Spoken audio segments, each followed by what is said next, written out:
আসসালামু আলাইকুম ওয়া রাহমাতুল্লাহি ওয়া বারাকাতুহু। আলহামদুলিল্লাহ ওয়াসসালাতু ওয়াসসালামু আলা রাসূলিল্লাহ ওয়া আলিহি ওয়া আসহাবিহি আজমাইন। এখন যে বিষয়ে হাদিস পড়াবে সেটা হচ্ছে আল্লাহ নবী সাল্লাল্লাহু আলাইহি সাল্লাম বলছেন, যাকে চারটে জিনিস দিয়ে দেওয়া হয়েছে, যার মধ্যে এই চারটে গুণ আছে, সে যে চারটে জিনিস পেয়েছে সে দুনিয়া এবং আখেরাতের সমস্ত ভালো জিনিস পেয়ে গেল। আসুন হাদিস থেকে শুনি। আর ইবনে আব্বাস রাদিয়াল্লাহু আনহুমা আন্না নবী সাল্লাল্লাহু আলাইহি সাল্লাম قال আরবাউন মান উতিয়াহুন্না ফাকাদ উতিয়া খায়রাদ দুনিয়া ওয়াল আখিরাহ। হযরত আব্দুল্লাহ ইবনে আব্বাস রাদিয়াল্লাহু আনহুমা বর্ণনা করছেন যে নবী করিম সাল্লাল্লাহু আলাইহি সাল্লাম বলেছেন, যাকে চারটে জিনিস দেওয়া হয়েছে বা যে চারটে জিনিস পেয়েছে সে দুনিয়া ও আখিরাতের সমস্ত ভালাই পেয়ে গেছে। নাম্বার 1, কলবান শাকিরা, শুকরগুজারওয়ালা দিল। আল্লাহ তাআলা যে পরিস্থিতিতে রাখেন, যা কিছু খাওয়ান পান করান, তাতেই আল্লাহ তাআলা শুকরিয়া আদায় করে। নাম্বার 2, ওয়া লিসানান জাকিরা, সর্বসময় আল্লাহ আল্লাহ তার মুখে লেগেই আছে। অবাদানা আলাল বালাই সাবিরা, আর যে মুসিবতই তার শরীরের উপরে আসুক না কেন ধৈর্য ধরে, সবর করে। তো সবর করনেওয়ালা বাদন। ও জাওজাতুল্লাহ তাবগি হাওবান ফি নাফসিহা ওয়া মালিহি, আর এমন স্ত্রী, নেককার স্ত্রী, যার মানে হচ্ছে যে স্ত্রী নিজের নফসে খেয়ানত করে না আর স্বামীর মালেও খেয়ানত করে না। অনেক সময় দেখা যায় যে স্ত্রীরা কি করে, স্বামীর না বলে স্বামীর জমানো টাকা পয়সা থেকে নিজের মা বাপের ভাই বোনদের দিয়ে দেয়। তো এটাই খেয়ানত, স্বামীর পারমিশন লাগবে। এমনকি স্বামীর পয়সা থেকে আপনি দানও করতে পারবেন না। দান করতে গেলেও স্বামীর জিজ্ঞাসা করে পারমিশন নিয়ে তারপর আপনি দান করতে পারেন, এর আগে নন। এই সমস্ত বিষয়গুলো আমরা ধ্যানই দেই না।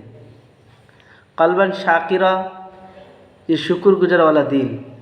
আল্লাহ তাআলা যা খাওয়ান তাতে শুকরিয়া আদায় করা, যা পরান তাতে শুকরিয়া আদায় করা। এ নয় যে আমার বাড়ির পাশের লোক দামি দামি লিবাসপত্র পরছে আর আমি পাচ্ছি না।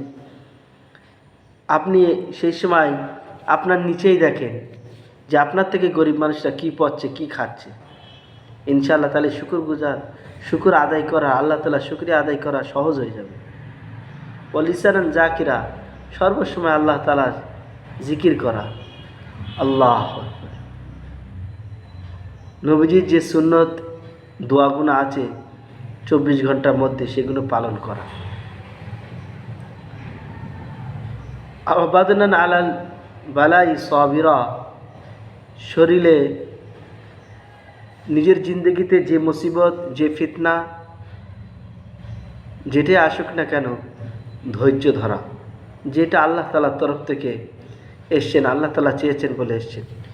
দেখেন আল্লাহ তাআলা ইমানদারদের এই সবর এমন একটা জিনিস দিয়েছেন, বাইরের দেশে America, France, Britain, German, Italy,